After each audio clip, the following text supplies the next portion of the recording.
Hello, everybody, and welcome to a brand new episode of the CMA Show.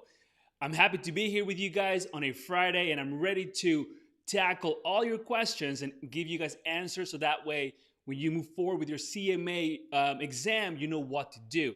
And on top of that, I'm excited to be here for an hour and just hang out with all of you. And I'm seeing a lot of familiar faces already in the comments, so thank you for tuning in again to another episode of this show.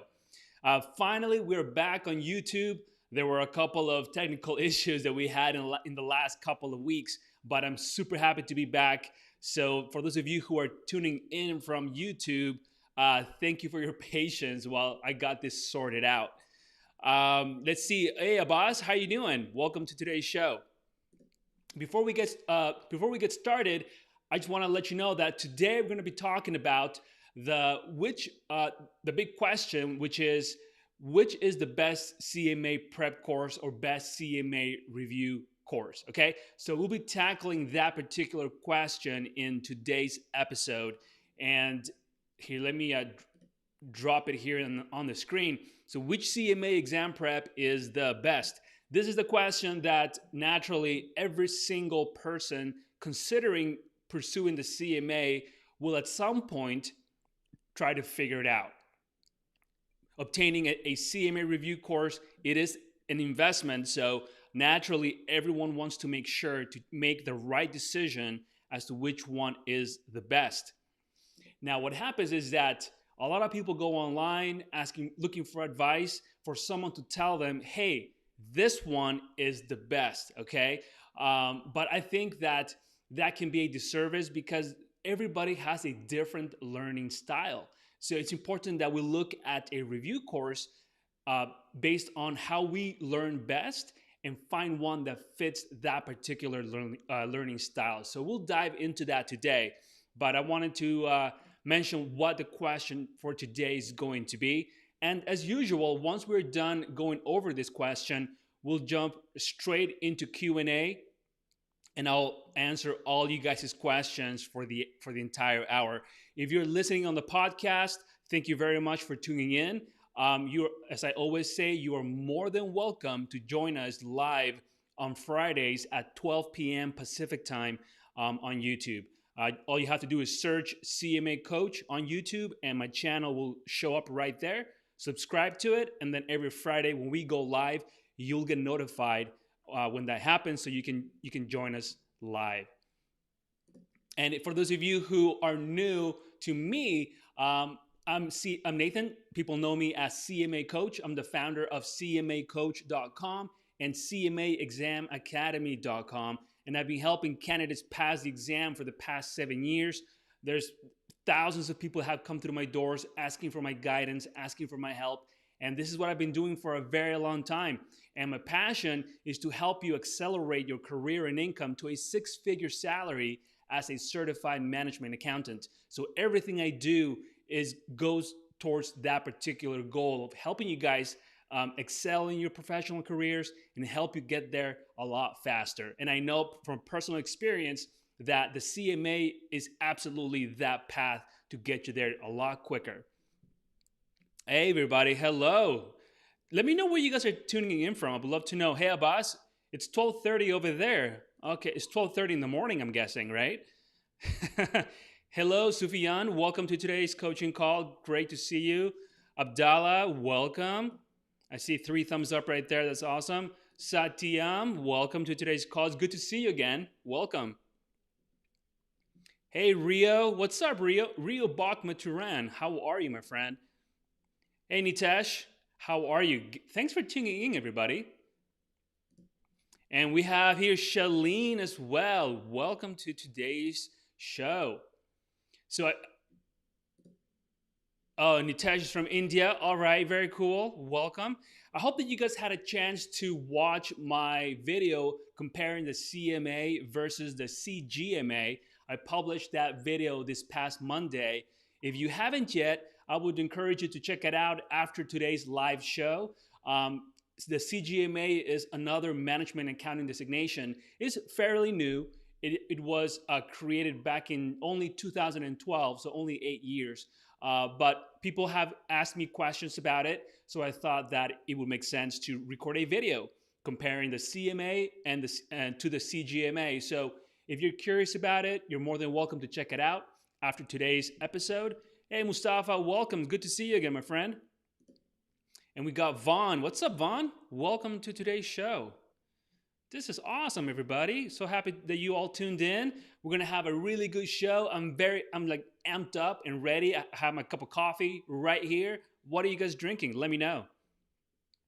All right, so let's go ahead and get the show on the road.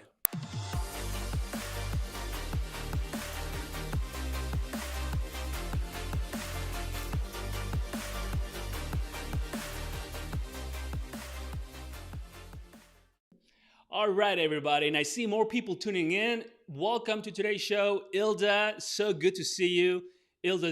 She's a student of my academy, and she's been studying so hard. I'm so proud of you, Ilda. Keep up the good work. I love seeing your progress and all those questions that you send over.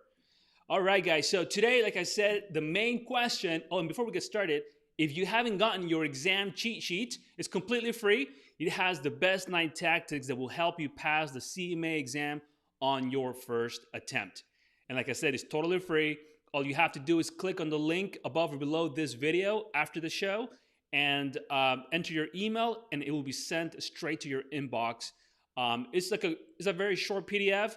These tactics are very helpful, and if you apply these tactics during your exam prep, then by the time your exam comes around, they will be second nature to you, and you will just know naturally to just apply them on a regular basis, and that will help you pass your exam. All right. Oh, Rio's also from the Philippines. Right on, right on. Well, thank you everybody for being here. So today's question is, which CMA exam prep is the best? And for those of you who haven't studied for the exam yet, or who will be starting this journey, I know that this is a question that you have. I'm sure that you went on Google and searched best CMA exam prep or best CMA review course naturally, because I've done the same thing. Like I said in the beginning, this is an investment, and we want to make sure that we're investing in a program that will help us pass the exam. Okay, but there were a couple of things that I want to say from the get-go. One, full disclaimer, I do have my own CMA exam prep, cmaexamacademy.com. Just want to throw it out there in case you didn't know. And number two, in today's episode, I'm not going to give you a specific review course that I think is the best, because like I said in the beginning, that will be a disservice to you. What I want to do instead is walk you through what I think you need to think about to determine which review course is the best for you. Okay? So I want to be as impartial as I can. I just want to share with you what I think every candidate needs to prepare for this exam and pass successfully. So I want to approach this from that perspective and not from a perspective of choose A, B, C, or D, because like I said, it really comes down to your learning style and how you prefer to consume information, and that's how you prefer to learn in general. So I'm going to approach it from that perspective.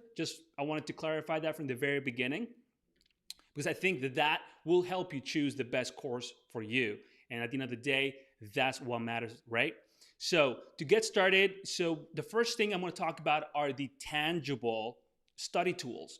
All right, so if you are a visual type of learner, you may want to get a review course that includes video lectures. Nowadays, most CMA review courses include video lectures. When I launched CMA Exam Academy back in 2015, 2014, all the prep courses did not have video lectures. They only had textbooks and a test bank, and that was it. Maybe flashcards, but that's all they had. So when I launched the academy, because I'm more of a visual learner, I wanted video lectures, but because I didn't have them when I was preparing for the exam, so when I launched the academy, I knew that there were many candidates out there who also would prefer to learn through video lectures. So I launched the academy with video lectures. It was an absolute success. And a year or two later, all the other review courses rolled out video lectures, which is great. I think it benefits everybody at the end of the day. I think no matter which company that has video lectures, we our aim is to help every professional that walks through our door to pass the exam. So that's the goal for all of us. Okay, so I'm really happy to see that all the other review courses also rolled out video lectures later on, so everybody will benefit. Now, so that's the first tangible study tool that I would say to look out for. But if you don't care for video lectures, then maybe you don't that's something that you're not going to consider, and you can find maybe a review course that could be a little more economical, and that won't include video lectures, but it will be fine because you just don't care for them, which is totally fine. But that's one study tool that I would consider if that's something that you need or not. The second study tool, of course, are textbooks. And textbooks are the staple of any CMA exam prep course. So it's important that a review course that you go for that at the very minimum includes textbooks. And I say that, people may think, well, that's obvious, Nathan. Actually, it's not. There are review courses out there that will only sell you a test bank, and they will tell you that a test bank is everything you need to pass the exam. That couldn't be farther from the truth. The test bank is a very important tool, and I'll talk about that in a minute, but the textbooks are critical. You're gonna learn all the information for your exam from the textbooks. So if you choose a review course that does not include a full-length textbook, I think that may set you up for failure. So just keep an eye on that. Some people don't like to read, and I have some students in my academy who have told me from the very beginning, Nathan, I just don't like to read. I prefer watching a video lecture or listening to audio lectures or just through practicing. But I always encourage them, hey, I know you don't like to read, but it's important that you do, because that's how you're gonna learn the material first and foremost. And then once you're done with that step, you can go and watch video lectures if you want, listen to the audio lectures, take practice exams, but the foundation starts from the textbooks, okay? So just be aware if a review course or a CMA exam prep out there sells you the idea that only a test bank is enough to pass the exam. It's not. Now, there are other review courses out there, not the majority, but there are some, and that's why I want to address this so everybody is aware, is that they will sell you a test bank rather, with a summarized textbook, like very, very summarized. It's like the Cliff Notes of a CMA textbook. And again, that's not enough, because this is a highly specialized exam.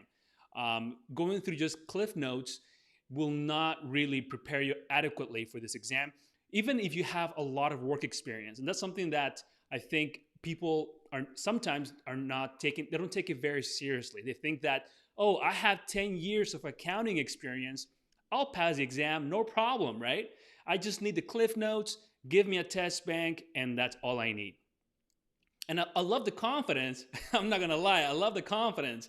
But like I said, this is a highly specialized exam, so it's super important that we take the time to read and study our textbooks. That's key. It really doesn't matter if you have 2 decades or 3 decades of accounting experience, or even management accounting experience. That's great. That will help you, and most likely you will pass the exam on your first try because you already have that experience.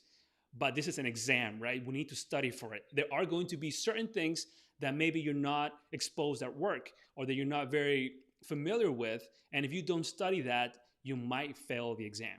So if you have a lot of work experience, that's great. Keep the confidence, but don't rely solely on your work experience. It's important you spend the time to study, and for that, you definitely need CMA textbooks. Now, the big names out there in the CMA industry, the big prep courses, they all have CMA textbooks. So if you choose any of the big ones, you'll be fine.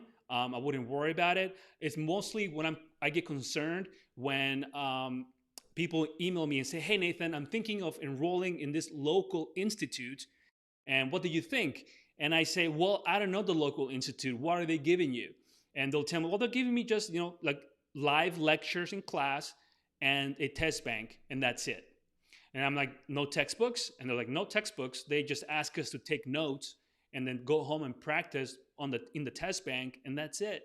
So when I read those messages, I cringe because I know that's not enough. The intention of whatever institute, I'm sure it's good, but from my experience and coaching thousands of people to prepare for this exam, I know that that's not enough. So be aware of that. And if you go to an institute, local institute, because you prefer an in-person live class, that's totally fine because you know that's what you need. But make sure that they give you all the tools that I'm going to list today. If they don't give you those tools, my suggestion is to keep looking for another institute or local academy that may provide you with the tools that I'm sharing with you today. Okay? So I hope you have pen and paper. I hope you're writing this stuff down because we're going to go down the list. And I just want to make sure that at the end of the day, my goal, guys, is to see you pass the exam. Whether you are my student in my academy or you're just a listener or someone who has followed my work for years, my goal is to help you pass the exam. And I get hundreds of emails from people telling me that they've passed the exam, but they didn't study with me, but they followed my strategies. They applied what I told them to do. They followed my YouTube videos, my cheat sheet that I talked about. They followed my advice and they passed the exam, and they cannot thank me enough. And that makes me so happy because at the end of the day, that's the goal. I want to see you guys pass your exam the first time so that you don't have to do this again. And then you can focus on in your career, right? You can focus in getting that promotion. You can polish that resume and start applying for better paying jobs and move up the ladder. That should be the next focus. I don't want you guys to stay in this CMA study space forever. And some people stay in this spot for years, which, I mean, life happens. I get it. But I mean, from my experience, I know that I didn't want to study for the CMA for 2, 3, 4 years, which many people do. And it's because they just postpone it or they stop studying and then they just forget about it and they come back to it and then they forget about it. So it just keeps going and going. A lot of procrastination. So then they look back and 2, 3, sometimes 4 years have passed, right? So my goal is to help you not do that by giving you the best strategies, the best tips that will help you study effectively.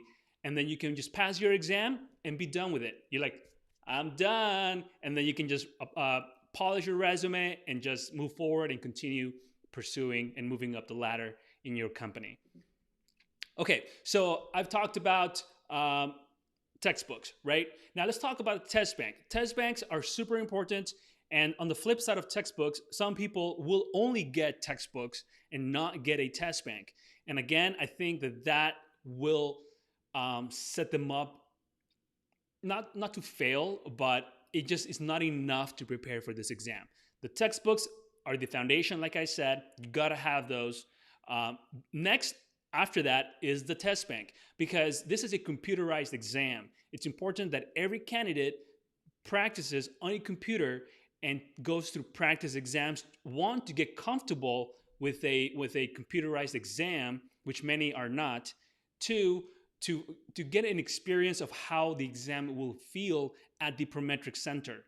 And three, it's important that people take practice exams because they need to work on their speed.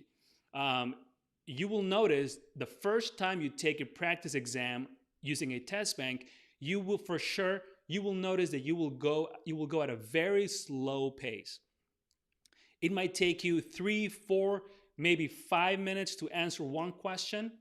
And that's just part of the learning process. There's nothing wrong with you. I just want to clarify. There's nothing wrong with you, my friend.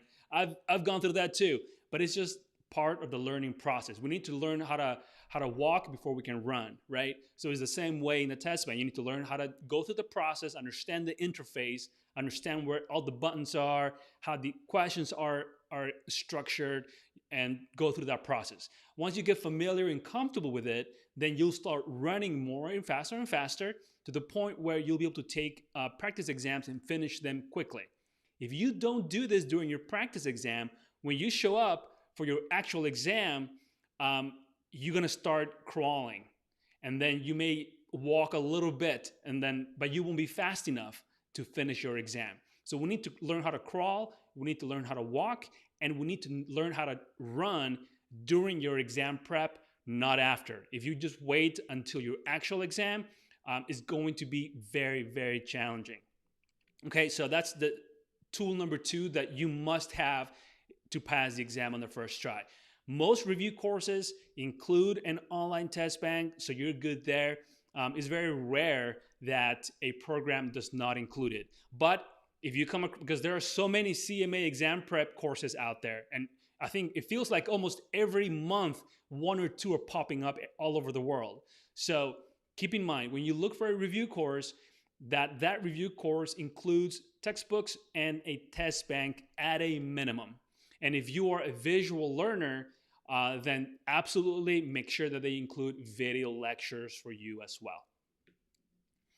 All right, so those are the three first that I want to mention. Now, if you like to study on the go, so if you, for example, if you have the habit of listening to audiobooks, or if you listen to a lot of podcasts when you know in the mornings, when you go work out, when you're driving, and you like to learn in that manner, then look for a review course or the one that you're looking at.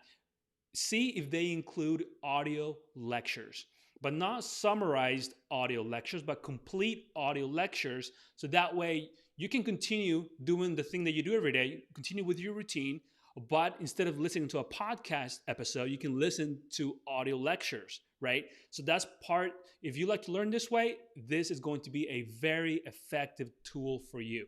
But I don't know if you like to learn this way or not. Some people don't like to listen to podcasts. They don't like to listen to audiobooks. They prefer to actually read. So that's fine. Then you have textbooks by that point. But if you know you really enjoy learning by listening to podcasts and whatever audiobooks, then audio lectures are going to be very, very important for you. So when you look for a CMA exam prep course, make sure that that course includes your audio lectures. Next thing is one thing that I forgot to mention for the test bank is that it's going to be very important that your test bank, the one you choose, has an exam simulation. A final exam simulation rather, because this will give you a real world experience of what you should expect on exam day. Okay, it's going to be a 4-hour exam broken down into two sections, an MCQ section with 100 questions, and you have 3 hours to answer those 100. And then you will have a second section for just 1 hour, which will include 2 essay scenarios. So it's important that everybody goes through a final exam simulation before their actual exam. So when you look for a program that has a test bank, a question you should ask the course provider, if it's not on their website already, is, do you have a final exam simulation that mimics the real exam? If they say no, I will keep looking, to be honest with you. If they say yes, great, because that's something that everybody should go through at least twice before taking their exam. All right, so that's something to look out for as well. I know there are a lot of test banks out there that only have manual single exams. There's not a timed exam, or they don't provide a final exam simulation. So just be on the lookout for that. I think that's a very important tool that you will need.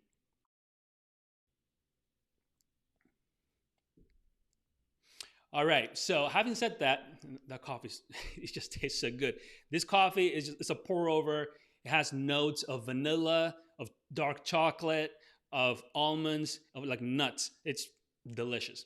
But anyways, so those would be the the tangible study tools that I would look out for if I were you. Okay, so you test bank, textbooks, audio lectures if you're an auditory type of learner. If you're a visual learner, look for video lectures, okay? There are other additional study tools that different courses provide. That is really then comes down to, if you like those or not. In my academy, I have a formula guides, which is a summarization of all the formulas that you'll be tested on the exam. Some people love those, great. In my academy, we do not have flashcards, but other review courses offer their programs with flashcards. So do you need to have flashcards? It's something you got to consider too, right? For my students, I always encourage them to create their own flashcards because one, it's a way to study, and two, they are creating flashcards only for the topics that really matter to them. When you buy flashcards, you get a bunch. Look, you get a bunch of flashcards, and maybe half of them you won't need. So I think that can be a bit of a waste of money, in my personal opinion. So by creating your own flashcards, you can buy a set of index cards, and as you create them, it's a way of studying. You're going to be writing down your equations, the definition of the equations, or concepts, or whatever you need. And as you do that, it's a way to also learn. And then when you finish it, you'll have a set or a deck of flashcards that are specific to the topics that you are struggling with. And I think those are the most effective types of, or effective type of flashcards. So, but if you want just to get them off the shelf, there are programs that offer that. So, and if it's a must study tool for you, then take that into consideration as well. Okay? So those would be the tangible study tools. And the big name review courses in the market, most of them have all of these: video lectures, audio lectures, textbooks, test bank. So you may be wondering, okay, Nathan, if all have these study tools, then which one is the best? Because that's today's question. Which CMA exam prep is the best, right? And that's a fair question, guys. So let me say it this way. So once you all have established the main study tools that you need, and the review course that you're looking at offers them, the next thing you need to look for, or to look at or review, are the intangible aspects of a review course. One, self-study review course versus an instructor-led review course, or a hybrid. A self-study, which is the only mode of studying that was available when I was studying for the exam, pretty much, is what the name implies, self-study. I got the textbooks, I got the test bank, and I just figured out how to make it work. I had no study plan. I didn't know if I was studying the right way or the wrong way. Was I studying enough or not enough? Was I ready? Was I not ready? A lot of questions, right? If you're self-studying today, I bet you can relate to what I went through, and I can relate to what you're going through now. So there's a lot of confusion because there's so much material to go through for each part. And as you know, there are two exams, part 1 and part 2. So, but having said that, some people thrive self-studying. They don't need anyone to guide them. They are self-starters. They figure things out on their own, and they love doing that. So a self-study option is perfect for them. I think if they went with an instructor-led program, they may not enjoy it because they have to follow a particular program. And for those people who love to self-study, they like to set their own pace, they like to set their own schedule, and they don't like to follow other people's schedule. And that's totally fine. That's how they learn best. So if this is you, then going for a self-study review program may be the best fit. Okay, so that's one of the intangible aspects that you need to consider when you're looking at different review courses. Now, having said that, as you guys know, 45% of people who take the exam pass. That's less than half, only 45%. And I know that the majority of people self-study. So I know that self-study works for some, but not for the majority. And I thought a lot about this, and I talked to a lot of people about this as to why this is happening. And when I say people, I'm referring to CMA candidates who took the exam and failed. And they come to me and say, Nathan, I failed my exam. I don't know what to do. Please guide me. And then we dive into like, okay, so how did you study? What study tools did you use? What was your study method? And the majority of people self-studied. So, and I think the reason why self-study doesn't work as well is because, since first grade until we finish college, we have been conditioned to have an instructor teach us the material. We have been conditioned to follow a regimented program. So, it's a habit. It's a learning habit.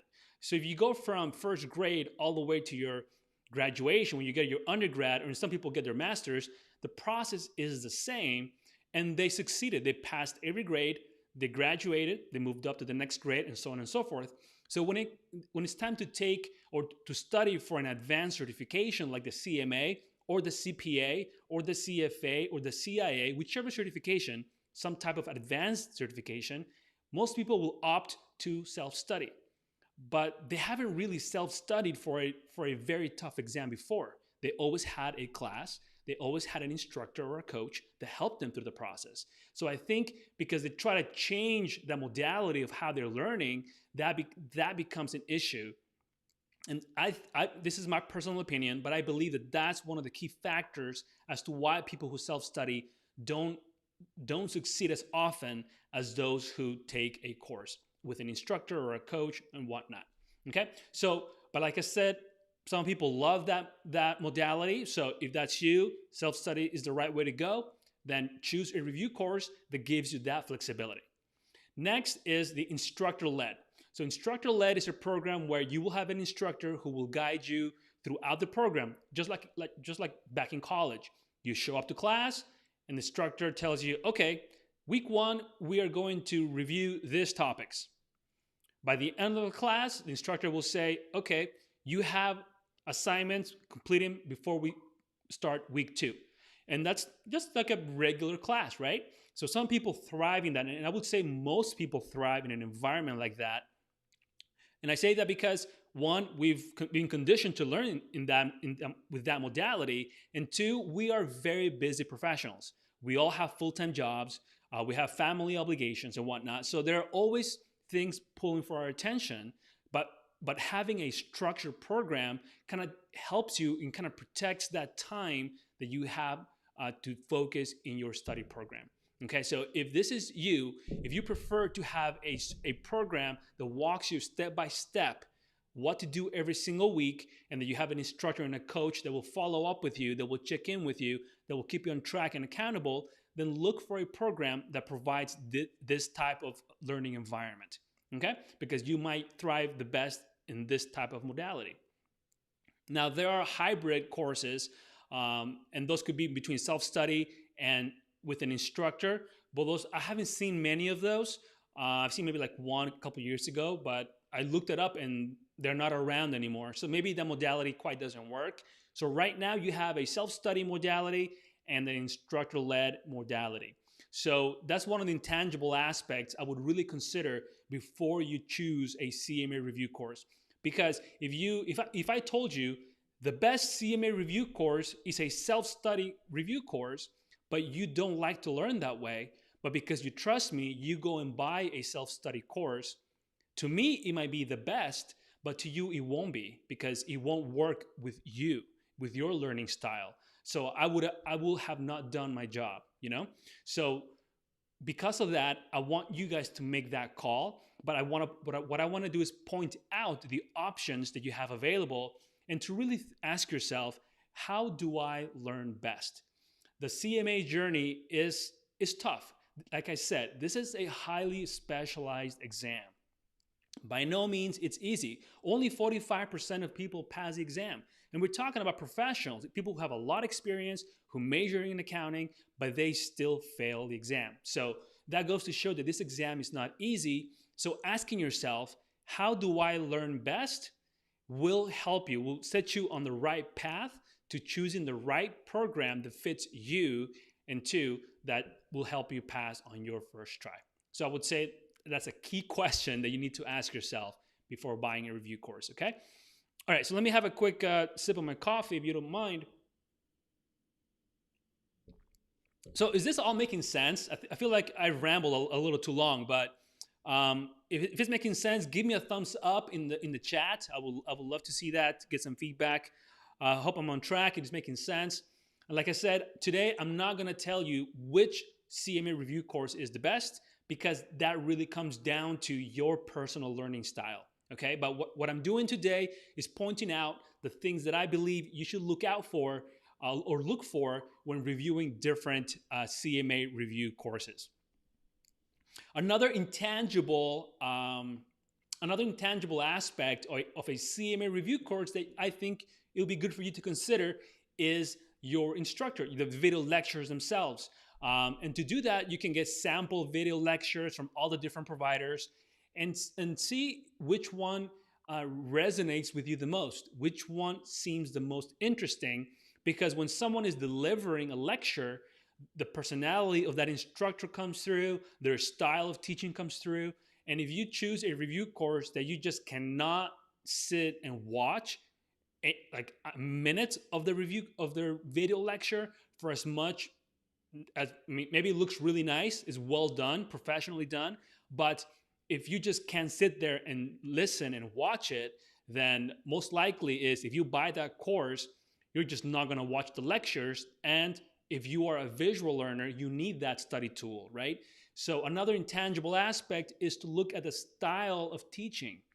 Look at that, and you can do that, like I said, by requesting video demos or video samples of the different big review courses and see which one you like the best. Which one could you sit there and watch and listen without fidgeting too much, you know? So I will look at that. That's another big intangible aspect that I believe it's important when you're looking for a CMA review course. All right, I'm getting some more thumbs up. That's great. Love it. Thank you very much, guys. Okay, so that's another intangible aspect, rather, of a CMA review course. So we talked about the tools that you need. Those are the tangible, the intangible aspects of it. I think with that, and at the end of the day, determining your best learning style, you will choose the right CMA review course that fits you. And that's the one that's going to be the best one for you. Okay? So that was my answer to that question. I hope that helped. For those of you who were looking for a specific answer, maybe you feel a little disappointed, and I'm sorry, but like I said in the beginning, I would be doing you a disservice if I told you which one is the best, right? At the end of the day, that's not what I want to do. My goal is to guide you and help you make the best decision for yourself. And there are many courses out there.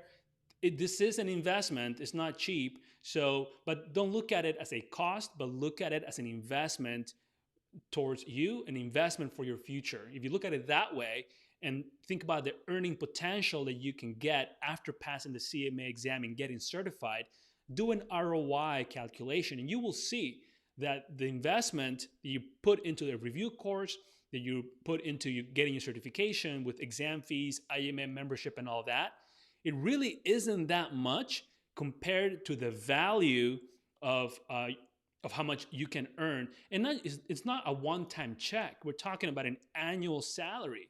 So you're going to get returns every single year for the amount that you invest one time. Having said that, the one-time investment can be a hefty investment nonetheless. So that's why I suggest that you guys look at all the different review courses, look at their samples that they have on their websites, and choose the one that you feel will fit you the best. Okay, so now that I've gone through that, thank you all for listening through and asking your questions. Now we can dive into the Q&A section, and we have about 20 minutes, so I'm gonna try to answer as many as I can within this 20 minutes, all right? And for those of you who are new to the channel, don't forget to hit the subscribe button to subscribe to the channel, so that way you'll be notified when I publish a new YouTube video. I have a CMA versus MBA video coming up in the next week or two, where I'm gonna compare side by side the CMA and an MBA. Okay, I did that for the CPA versus CMA. This week I did the CGMA versus the CMA. So the next one is going to be MBA versus the CMA. So if you want to watch that video, hit the subscribe button, hit the bell so you get notified when I publish that video. And if you are listening from the podcast, please don't forget to subscribe to the show. And if you can, leave us a review in iTunes. I would love it. And I'll feature you in a future episode. All right, so let's see.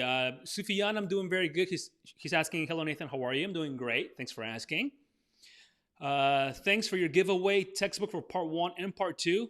Sufyan, you are very welcome. I'm so happy that we've been able to do that. And we delivered free textbooks, part 1 and part 2, for the last couple of months. We shipped all over the world, like everywhere. I'm just so happy that there are so many people right now at home studying for the CMA.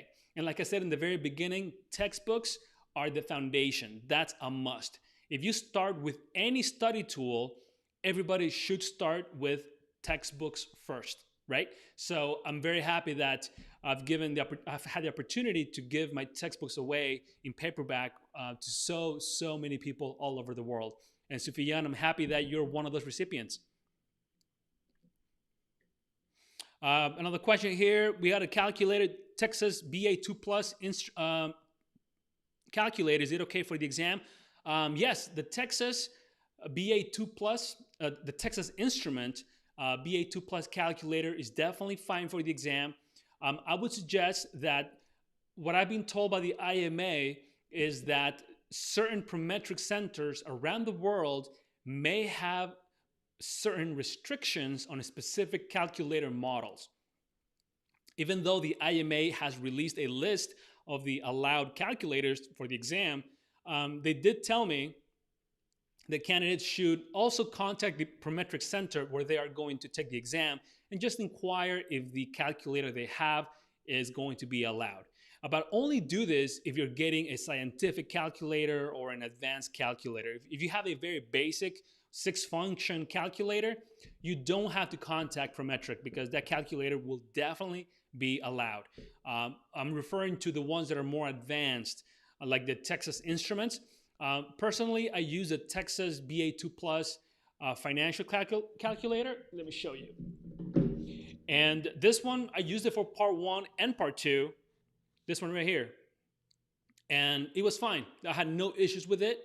So yeah, it's a Texas Instruments BA2 Plus, or professional calculator rather. But according to IMA's CMA handbook, all the Texas Instruments BA2 Plus calculators are allowed. So Sufiyan, I think you'll be fine with that particular calculator, my friend.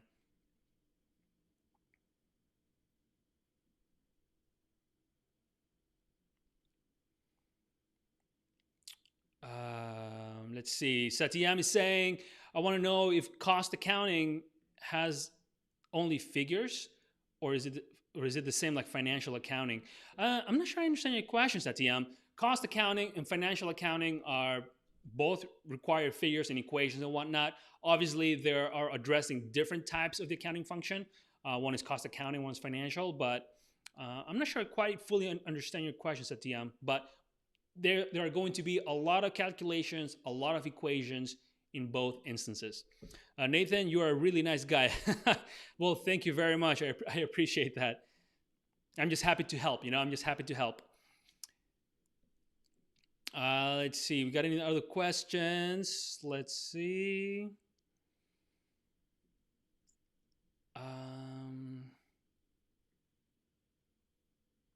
Ankit is asking, what work has been done by the US CMA? What work has been done? I don't think I understand your question, Ankit. What I can assume is that you're asking what kind of work has the designation done to promote it around the world. And the IMA is the organization that promotes the CMA designation, and it's been growing all over the world. So it is definitely a good time to get it if you can. Hey, Saeed, welcome to today's call. Thank you for tuning in.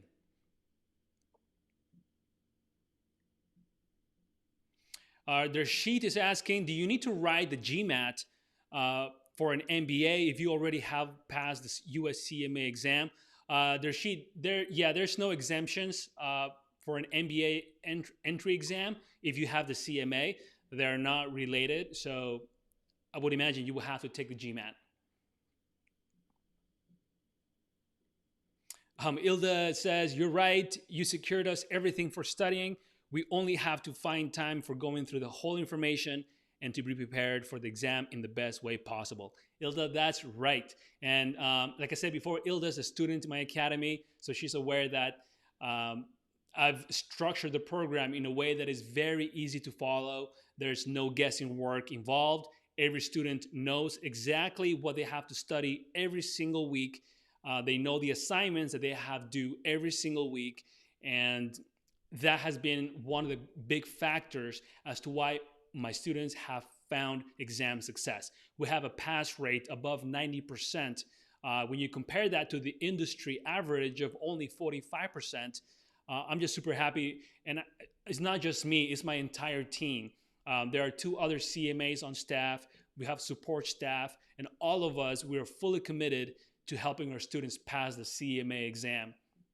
If you go to cmaexamacademy.com, you'll notice that we don't have a program for the CPA exam. We do not have a program for the CIA exam or any other exam like other companies do.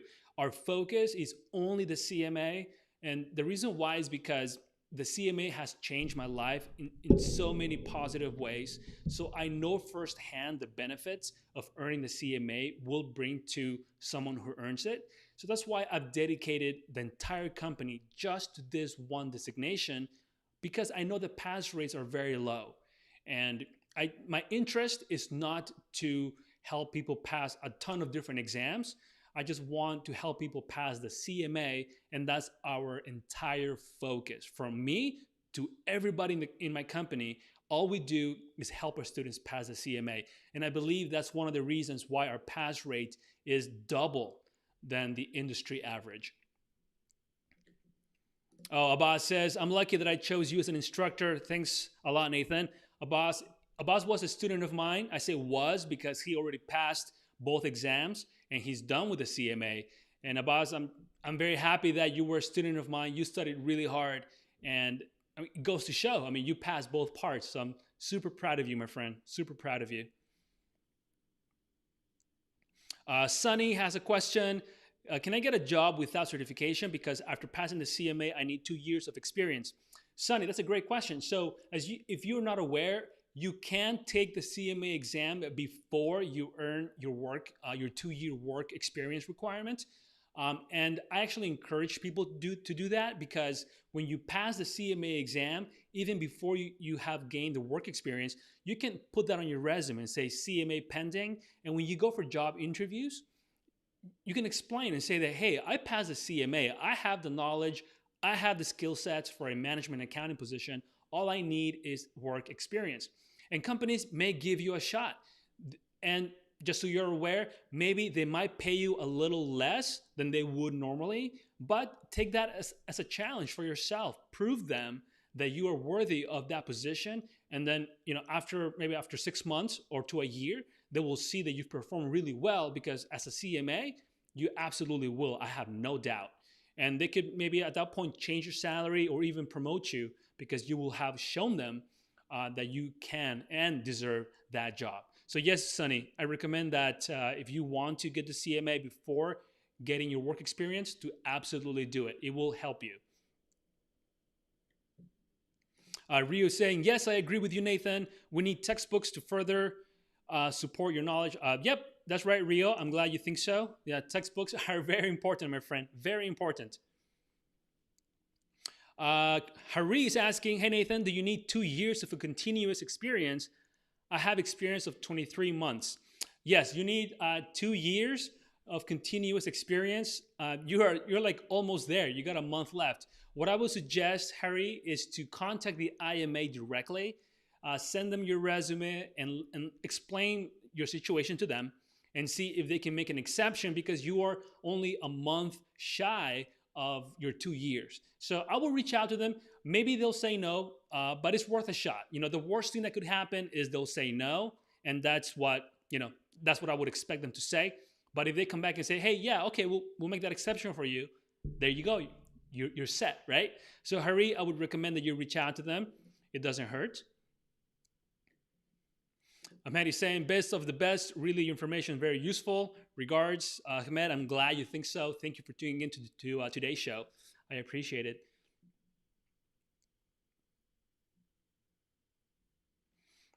CE Hervey saying, hi, Nathan. I see some places show your course as 16 weeks and some as 12. If I sign up for your course this weekend, do you think I could sit for the October CMA exam? CE Hervey, I think that the reason why you see 16 and 12 is before the 2020 exam this year, my program used to be 12 weeks. And that's because the content was enough for 12 weeks. But the exam has changed in 2020, as you know. So we had to extend the program to 16 weeks. So now officially the CMA Exam Academy program for part one and for part two is 16 weeks each. So if you were to start this weekend, you're gonna be you may it's gonna be really tight for you to try to finish it by October. But having said that, I do have students who are moving at a much faster pace. So the program, it is 16 weeks long, but it is flexible. So right now, I have a couple of students who are finishing sometimes 2 weeks in 1 week, like 2 modules in 1 week. So they're going at an accelerated pace, but they are following the same program, completing the same assignments. So Harvey, if you want to join the program and finish it and take your exam by the end of October, you can, but just be aware that you may have to put in more hours to your program. In general, students study between 10 to 12 hours a week. If you want to go at a faster pace, you may have to put in between 15 to 18 hours a week. So if that's doable for you, then by all means, my friend, enroll this weekend and let's get you going. And then after you enroll, we'll have a chat and I'll prepare your study plan to fit that particular schedule that you need so that you can finish your exam by the end of October. Great question, C. Harvey. Zuhair says, hi Nathan, is it enough to focus on one source of test bank? Or we need to use additional sources like other companies? Some people said that it is necessary to use different sources. Zuhair, I would say no, you don't. And I think that's just not good advice. If you have one test bank, that's really all you need. And I think the reason why people say that you need to buy other test banks is because sometimes candidates think that if they memorize the questions in their test bank, that they will get those same questions in their actual exam. But that's not the case. The questions in your test bank will never appear in your real exam. So trying to memorize them is wasted effort, wasted energy. It's so much better to instead learn the material, understand it well, so that when you get questions, even if they're new or not, that you'll be able to answer them because you know the subject matter, right? So we want you to get to that level of proficiency. But buying a bunch of different test banks, it's not going to help. As a clear example, in my academy, I just have one test bank, and my students use that one test bank, and the majority pass on their first try. So that goes to show that you don't need to buy a bunch. Save your money. It's not necessary. Instead, focus your time and your energy in really learning the material at a very, very high level, so that whenever you get a question presented to you, regardless if it's in a test bank or in your actual exam, you will be able to answer it because you have the knowledge and the skill set to tackle it. Great question, Zuhair, though. I appreciate that question because I know a lot of people wonder that. And it's just not the case. At least that's my opinion. I don't think you need more than one test bank. One is more than enough. Shah, definitely. Part one has a new section, Section F, Technology and Analytics. It's an awesome section, by the way. So for those of you who are studying part one or who will be studying part one, Section F, the new section in 2020 is awesome. I really like it. Satyam says, Nathan, thank you so much for answering all the questions. To the kid who's curious for this course. My pleasure, my friend. Thank you for coming back to the show every single week. It's really good to see you, and I'm happy to answer your questions. Hari's asking, what are some qualifications which go hand in hand with the CMA? So probably you're thinking in addition to the CMA, right? Like for the CPA or an MBA or whatnot. It really comes down to the type of work that you want to do in your career. I think that after you pursue the CMA and you earn your CMA, before investing more time and money into getting other certifications, my suggestion is to take that knowledge, take that certification, and go into the workforce. Find a job or apply for a new job or apply for a promotion at work or for a raise, but milk it. You spent so much money pursuing the CMA. You invested so much time and effort. right? Remember that it can take about a year to finish part one and part two. So think about that. All that money, all that time invested, and once you pass the exam, instead of looking for the next shiny object, like a different designation, try to milk the CMA as much as you can. And then when you have done it and you feel like you're ready for the next certification, then by all means go for it. A good pair is the CMA and the CPA. Okay, so to answer your question, that's a good pair to have if you also want to be well versed in taxation, if you want to be well versed in auditing, then I will go for the CPA. Those tend to be a good combo. If you already have an MBA, then the CMA is a great addition. If you go for an MBA, obviously, ideally, you want to choose one that has a concentration in accounting or finance, so that kind of goes hand in hand with the CMA. But after you get your CMA, milk it, my friend, as much as you can, and then maybe 2-3 years down the road, then if you feel like you're ready for the next certification, then go for it.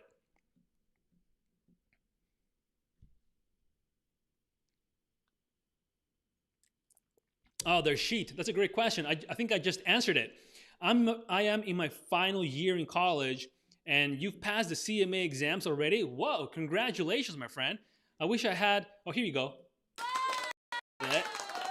There you go. Congratulations. I'm very happy for you. So their sheet finished college, or is about to finish, and he already passed both parts of the CMA exam. So his question is, should I opt in for an MBA program or should I apply for a job? My suggestion is to go and look for a job. Like I said, you've already invested in this, right? Might as well go out there and milk it. Go and start enjoying the benefits of the CMA. An MBA program can be very expensive, depending on where you live. And I know in the States, it can be up to $60,000 to get an MBA. And if you want to get an MBA from an Ivy League school like Harvard, we're talking about $70,000 or $72,000 per year. So that's a 2-year program. It's very expensive. And normally for an MBA nowadays to really matter, they have to be from an Ivy League school. If you get an MBA from not from an Ivy League school, then the value is not there as much as it used to be. Because so many people have an MBA nowadays, it's not really a differentiator as much as it used to be in the 90s. In the 90s, if you had an MBA, wow, you were like at the very top. But now it's not like that anymore. So many people have an MBA. So what makes it different is if somebody has an MBA from an Ivy League school. But I mean, that can run you $140,000 just to get that. It's so expensive. So before you invest that kind of money in an MBA program, Darshit, my suggestion is you have the CMA, you invest the time and money into it, go into the workforce, try to enjoy the benefits from the CMA and really get that work experience. And then after, because you're so young, maybe after 4 or 5 years, think about an MBA if you feel like you really need one. And maybe by then you will decide that you don't need it or that you prefer a different type of certification. You may go for the CPA or you may go for the CFA, who knows, depending on your career and where you are working, right? But I would say give yourself time. You're very young. You got the CMA. Kudos to you, my friend. So many people don't have it when they finish college. So you are already ahead of the game. Look at your classmates. If none of them have the CMA, if none of them pass the CMA, you are already a year ahead of them. Because now, if they want to pursue the CMA, they have to spend a year studying for it, but you already did it. So you are ahead of the curve. Congratulations. I'm very proud of you. Okay, let's see. We got a lot of questions. Oh, we don't have a lot of time, guys. I'm so sorry. I think we're not going to be able to cover all questions. And there are so many. Mohammed, you are very welcome, my friend. Wow, so many questions, guys. Yeah, we have 1 minute left. So I hope that you guys can come back next Friday. I'll be here again on YouTube answering your questions. I'm not sure what topic I'll cover next week, but I'll make sure that it's a very short one. So that way we have more time to answer all your questions. All right. I'm here for you guys. And like I said in the very beginning, and I always say, my mission as your CMA coach is to help you accelerate your career and income to a six-figure salary as a management accountant, because I know that along with that, there's career fulfillment. You're going to be earning a good salary. You can do all kinds of things with that, right? You can support your family, yourself, go on vacations, or do whatever you want to do with it. But I know that that's something that a lot of people strive for, and my goal is to help you guys get there. So if you haven't already, please subscribe to the show. All you have to do is click the subscribe button and click the bell. That way, next Friday, you'll be notified when I go live. And if you haven't already, please get your cheat sheet. The link to grab it is in the description above or below this video. Just click on it, enter your email, and it'll be delivered straight to your inbox. Thanks, everybody. It was a pleasure hanging out with you for another hour this Friday. Have an amazing weekend, and I will see you all next week. Take care. Bye.